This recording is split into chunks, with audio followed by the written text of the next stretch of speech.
rakyat, karena cerita rakyat kita di sini kita fokus kepada hikayat. Hikayat atau cerita Melayu klasik, hikayat Melayu klasik. Nanti kita akan bahas lebih dalam tentang hikayat Melayu klasik. Sebelumnya kita perlu tahu kompetensi kita dulu, kompetensi pengetahuan kita di sini. Kita diminta mengidentifikasi nilai-nilai dan isi yang terkandung dalam cerita rakyat atau hikayat secara lisan maupun tulisan. Kemudian kompetensi keterampilannya kita menceritakan kembali isi cerita rakyat setelah kalian membaca, mendengar ya. Sekarang kita masuk agar kalian lebih tahu hikayat ya, cerita rakyat. Jadi pada pembelajaran sebelumnya, jenjang-jenjang sebelumnya, kalian disampaikan oleh Bapak Ibu gurunya itu tentang cerita rakyat. Kalau sudah di jenjang SMA, kalian sudah masuk ke hikayat. Hikayat sebenarnya sama saja dengan cerita rakyat. Hanya saja fokus kita di sini lebih fokus ke cerita Melayu klasik ya. Oke, hikayat adalah salah satu jenis cerita rakyat yang disajikan dengan menonjolkan unsur penceritaan, berciri kemustahilan dan kesaktian tokoh-tokohnya ya.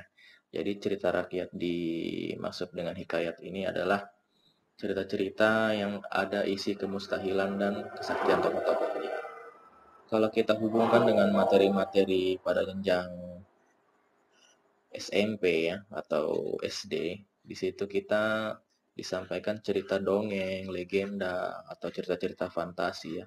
Jadi di sini di jenjang SMA ini kita hikayat ini kita akan memfokuskan ke cerita Melayu klasik ya. Juga terdapat kemustahilan dan kesaktian tokoh-tokohnya. Kemudian ada cirinya yang lebih berbeda lagi tentang hikayat ini. Nanti kita banyak menemukan perbedaan dalam bahasa karena dia menggunakan ejaan Melayu ya. Yang kita fokuskan di sini. Nanti akan saya berikan contoh ceritanya. Kemudian nilai-nilai dalam hikayat juga banyak memiliki nilai kehidupan. Nilai-nilai kehidupan tersebut apa saja? Di situ ada 6. Religius, moral, budaya, sosial, edukasi, atau pendidikan, dan estetika keindahan. Tentu ya, semua cerita memiliki estetikanya. Di situ tidak boleh lupa ya, keindahan. Kemudian ciri-ciri hikayat ya. Di situ terdapat 5 ya, 5. Terdapat kemustahilan dalam cerita. Jadi cerita itu kemustahilan dalam teks baik dari segi bahasa maupun dari segi cerita. Kemustahilan berarti hal yang tidak logis atau tidak benar dinalar. Contohnya nanti ada hewan bisa berbicara, ada angsa bisa berbicara, ada kancil, ada rusa bisa berbicara. Nanti kita akan temukan itu di dalam paragraf ceritanya. Kemudian ada kesaktian tokoh-tokohnya. Karena hikayat Melayu klasik ini juga merupakan cerita-cerita sejarah, kerajaan ya.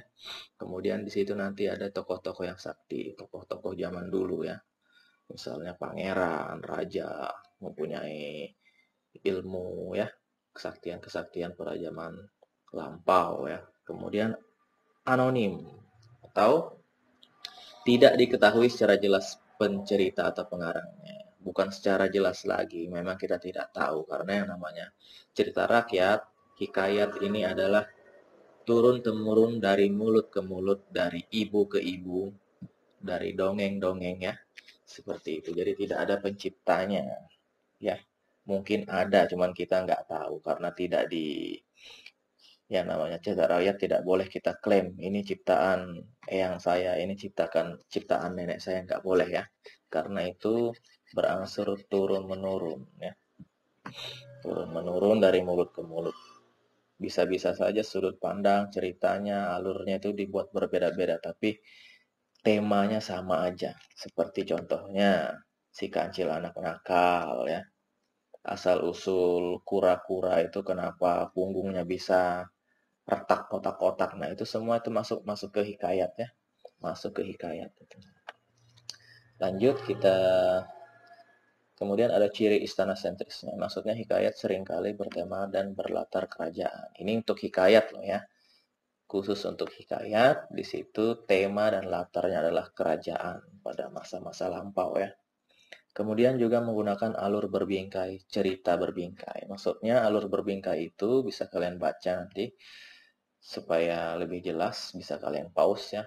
Jadi di situ kita intinya aja alur berbingkai itu ada cerita di dalam cerita ya.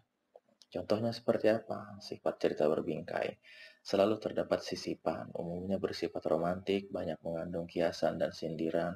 Ya, jadi mungkin di situ ceritanya tentang binatang, tetapi sebenarnya ada cerita lain di balik itu. Ada cerita lain maksudnya pembelajaran untuk kehidupan ya. Amanat-amanatnya banyak kalau di dalam sini. Contohnya Hikayat Bayan Budiman, Hikayat Bahtiar, dan Hikayat 1001 Malam. Kalian bisa share itu di Google, hikayat-hikayat ini contohnya, itu akan muncul. Nanti bisa kalian baca contohnya ya.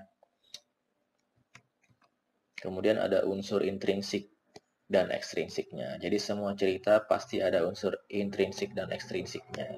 Hanya ada beberapa perbedaan aja nanti. Mungkin di situ ada contoh-contoh gaya bahasa, sudut pandang, latar, alur penokohan, tema, tokoh, penokohan, alur, latar, sudut pandang, gaya bahasa, dan amanat ya. Biasanya ekstrinsiknya ada berbeda ya. Unsur ekstrinsik ialah unsur yang membentuk karya sastra dari luar sastra itu sendiri. Contohnya sosiologi, psikologi, sosiologi pengarang, dan lain-lainnya. Nilai religiusnya ya, estetikanya itu ekstrinsik juga ya. Kemudian kata arkais. Jadi yang namanya hikayat dia banyak kata-kata arkais, kata-kata kuno di situ ya, yang maksudnya sudah jarang muncul di zaman sekarang ini ya. Bisa kalian temukan nanti itu karena ciri khas hikayat Melayu klasik ini dia adalah bahasanya. Bahasanya tadi seperti pertama saya bahas, bahasanya menggunakan ejaan Melayu ya. Ejaan Melayu tetap bahasanya bahasa Indonesia, cuman mungkin ada terbolak-balik agak berbeda sedikit dengan bahasa kita. Ya kurang lebih bahasa Malaysia ya. Silahkan nanti kita akan jumpai contohnya. Kemudian gaya bahasa dan konjungsinya banyak menggunakan majas ya. Gaya bahasa majas, misalnya cerita lebih menarik jika dibandingkan menggunakan bahasa yang bermakna. Jadi bahasanya itu dibuat seperti kita harus berpikir ulang. Ini uniknya, nanti kalian baca sendiri ya contohnya. Untuk menemukan inti atau amanat tema dalam hikayat ini, bagi yang kurang biasa biasanya akan membaca bolak-balik dulu baru akan menemukan tema, amanat, alurnya ya. Kemudian beberapa gaya bahasa majas yang sering digunakan, misalnya antonomi, antonomasia atau menggunakan sebuah epiteta untuk menggantikan nama diri gelar resmi, misalnya yang mulia, panggilan julukan untuk menyindir, misalnya lintah darat kupu-kupu malam. Nah itu kasar ya sebenarnya, bisa kalian cari artinya itu di KBBI, Kamus Besar Bahasa Indonesia. Lintah darat kupu-kupu malam itu bahasa-bahasa antonomasia ya. Kemudian ada metafora di situ, analogi yang membandingkan dua hal ya. Contohnya bunga bangsa, buaya darat, buah hati, cindera mata, dan sebagainya. Kemudian ada hiperbola yang melebih-lebihkan sesuatu. Contohnya kemarahanku sudah menjadi-jadi hingga hampir meledak ya. Banyak contoh lain dari hiperbola yang jelas melebih-lebihkan sesuatu ya. Kemudian perbandingan atau simil ya. Perbandingan misalnya seperti, laksana, bak, dan bagaikan. Jadi itu bahasa-bahasa lampau semua ya. Bahasanya mengindahkan, estetikanya muncul di situ kalau di hikayat ya. Kemudian konjungsi atau kata penghubungnya kurang lebih dengan cerita-cerita pada umumnya ya.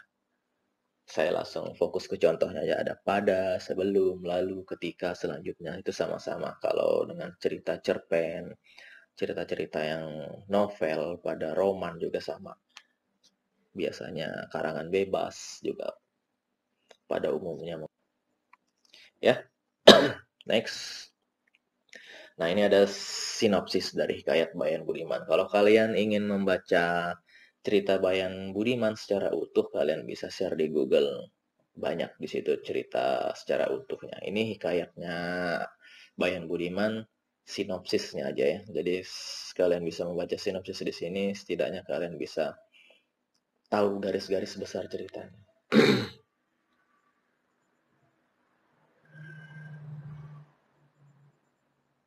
Ya, jadi kalau sinopsis ini sudah bahasanya mudah dipahami ya. Coba nanti kalau kalian baca secara langsung cerita secara utuhnya, di situ kalian akan menemukan bahasa-bahasa yang agak sulit dipahami ya. Seperti bahasa terbolak-balik karena menggunakan ejaan Melayu ya. Ya, bisa kalian pause-pause aja kalau kalian ingin membaca sinopsisnya. Kemudian di sini ada pembahasannya, contoh dari unsur intrinsiknya, sudah dibahas temanya. Seorang burung yang memberi nasihat pada tuannya untuk menghindari perbuatan tercela. Perbuatan tercela apa yang dilakukan di situ? Perbuatan tercela dari istri seorang raja pada saat raja itu meninggalkan istana. Jadi burung di situ bisa berbicara ya. Jadi terdapat kemustahilan di situ ya. Terbukti kalau hikayat memang terdapat kemustahilan. Silahkan kalian baca sendiri bedahannya, ulasannya, atau unsur intrinsik dari hikayat Bayan Budiman ini ya. Saya next.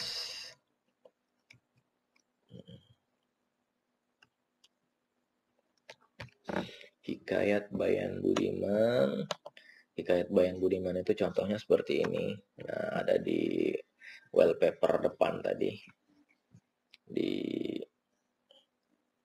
cover dari materi kita, cerita rakyat, hikayat.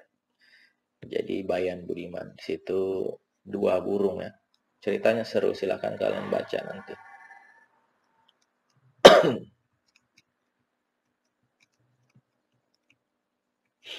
Jadi ini pertemuan bab keempat ya. Kemarin bab ketiga tentang anekdot, silahkan kalian baca-baca lagi PowerPoint yang saya kasih.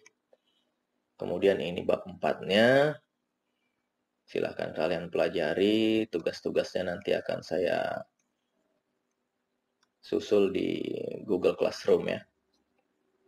Bab 4 ini bab terakhir semester ini, nanti kita insya Allah tanggal akhir bulan November ini kita insya Allah sudah masuk ulangan semester ganjil ya, untuk kelas 10 ya.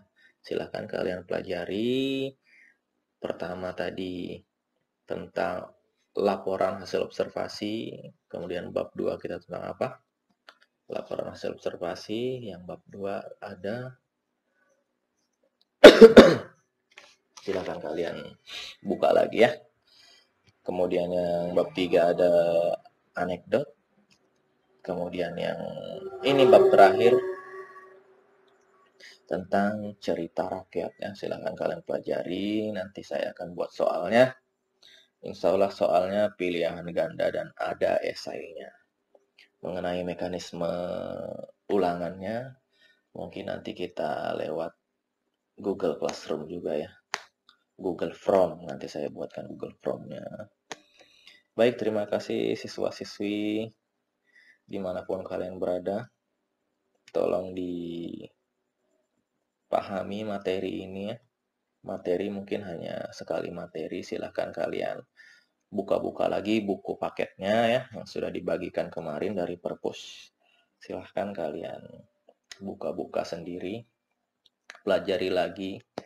Mungkin ada yang kurang di sisipan materi ini, untuk lebih jelasnya ada di buku ya. Silahkan. Sepertinya di buku juga ada riwayat hikayat Bayan Budiman itu. Silahkan kalian baca. Pembedahannya sudah ada tadi. Bisa kalian buka ini.